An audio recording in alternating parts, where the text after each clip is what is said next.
everybody, it's Rory from A&S Gear. We're going to look at some pants today. These are the Exalt Thrasher V3 pants. So pretty sure it's the third version, so the V3 is where it's at. It's a great pant. It's a little bit on the heavier side as far as pants go, but not as heavy as like those super crazy like Empire pants that have all the knee padding and like the old LTDs and stuff like that. It's kind of in the middle. So it's got good padding protection, which if you're doing a lot of padding protection in your pants are going to get a little bit heavier. But you're not on so light as like the Dye Ultralight pants or anything like that, which are basically driven towards just being light and not necessarily being super protective. So it's kind of in the middle. So it's definitely not light, it's not heavy, it's right in the middle, kind of blending both worlds of protection and functionality. So let's take a look at them. On the front here, normally I would wait to get to the crotch area till we kind of moved down the pant and started from the top and worked our way down. But the stretch zone that normally would be in the crotch area to give that that part of the pant the ability to stretch and move without ripping, it actually carries all the way up the front of the fly right here. So this whole black section that you see is all that four-way stretch material, which really gives the pants some good mobility to them. So in any position that you happen to be sitting, standing, crawling, diving, rolling, ducking, whatever, the pants in this particular area, and to the back here as well as up here, we'll talk about that, really give great mobility and comfort. So they feel great when they're on your body, basically is what I'm trying to say.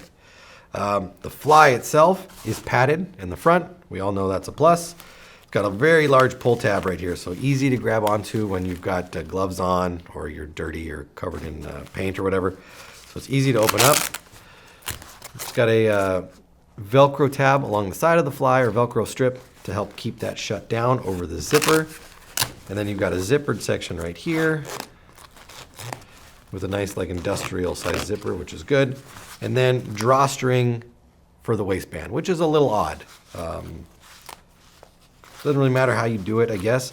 It does not open though. This waistband does not snap open or unbutton and open up all the way. Doesn't really matter though. It's got a good stretch to the waistband. There's plenty of room to move around in there, so getting them over your body shouldn't be a problem as long as you're fitting them close to true to waist size. Don't necessarily need to be perfect, but close, because you can, after you get them over, you can cinch them up with the drawstrings and make them fit you a little differently. So we'll tuck those down inside here. It's a little bit of a different system to get used to if you've never worn a pant like that with a drawstring, but once you get the hang of it, not that big a deal. It's just very different. Tucks away nicely inside of there, so you don't have these strings hanging out of your fly. The waistband itself is elastic, like we talked about, and it does have belt loops. 1, 2, 3, 4, 5, 6, 7 belt loops, so you could definitely wear a regular belt if you so choose, and you'd want to kind of just do away with the drawstrings. You could just do a belt. Both the inside and the outside have the silicone printing on them, so it actually adds a little bit more of a little bit more grip to your pack as it's going around your waist. Keep that from sliding around all over the place. And then on the inside, it does have the liner. It goes all the way down. So this is a full inside liner. Mesh liner, you can see it all the way down to the bottom here. Right down there. So just be wary if you're wearing lots of stuff with Velcro on them, knee pads, shin pads, whatever happens to have Velcro on it. Could get snagged in there. Just be careful. Don't rip your pants is what I'm trying to say. If we move over to the sides right here, zippered pockets with mesh. There's nothing like hidden in the pockets or anything like that. It's just a regular old pocket. But what these pants do have is hip protection. So there's some padding built into the hip for diving, sliding, rolling, or getting shot. A little bit of extra protection never hurts. So all the gray material that you see here, all is, so it feels like a nylon. I think it's more like a nylon. It's definitely not cotton. It is ripstop weave on it, so it should help with any kind of rips or tears that you're gonna get.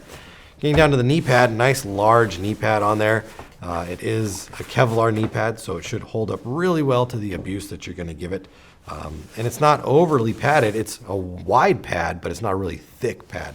So wearing an extra set of knee pads underneath here shouldn't be a problem. But not running knee pads, you'd probably be all right also. I just have really sensitive knees, so I always wear extra knee pads. Same material at the bottom, this ripstop kind of nylon material. And then down at the very, very bottom, the cuff does have the drawstring ankle. So we can cinch that around and then tighten that up to keep your ankles nice and tidy. And the way they've got this, the rest of the string kind of latched into the pant through this little grommet right here, make sure that the string itself isn't dragging on the ground and getting ruined. All right, flip it over here. Looking at the back of the pant, again, we can see the waistband with the silicone printing. This part right here kind of has a flap up there. It lets this stretch, this piece, this flap on the backside stretch independently of the bottom or the inside of the pant. But all of this black material that you have here is also four-way stretch. So gives your pack the ability to move without your pants moving. So if your pack is, as much as you try to not make it bounce, if it is moving around, it's not going to help pull your pants off. As funny as that would be. Slots right here for battle swabs. Oh, look, an Exalt battle swab. Didn't plan that. Put that down in there. I would probably do it this way. I know a lot of people are very picky in the way that they run their swabs in their pockets. I do them like this, helps keep them from popping out and gives you something to grab onto. I know some people that do it the other way. But what I found is this way, they like to kind of wiggle themselves out as you're running and then you lose them. So definitely go the other way, like that, if you fancy your swabs. Two pockets on the back right here. Now these, to me, are kind of useless pockets. I'm not gonna ever put anything in there unless I just happen to be walking around in these pants, not playing paintball, then maybe I would put my wallet in there or something like that. But actually out on the field playing, I'm not gonna put anything in these pockets. Nothing's gonna stay inside of there. They're just gonna fall out. Come down to the bottom. This is kind of like the inside of the calf area. It's got that heat exchange, breathable mesh material. Keep your pants as cool as possible. The other rest of the material on here, there's not too much of that mesh to it, so any bit that you can get that hot air out and some nice fresh air inside there, it's gonna keep you comfortable. All right, I like these Thrasher pants. They are not overly done. They are padded enough and thick enough where I'm gonna feel protected and comfortable inside of them, but not feel like I'm walking around in a battle armor suit of clothing and padding. So definitely a good choice. This is the gray lime Thrashers. They've got a black gray set and then also kind of this black gray red. Check the website for sizing. This is a small right here, because you never know what's going to be in stock, and order your pants from ansgear.com.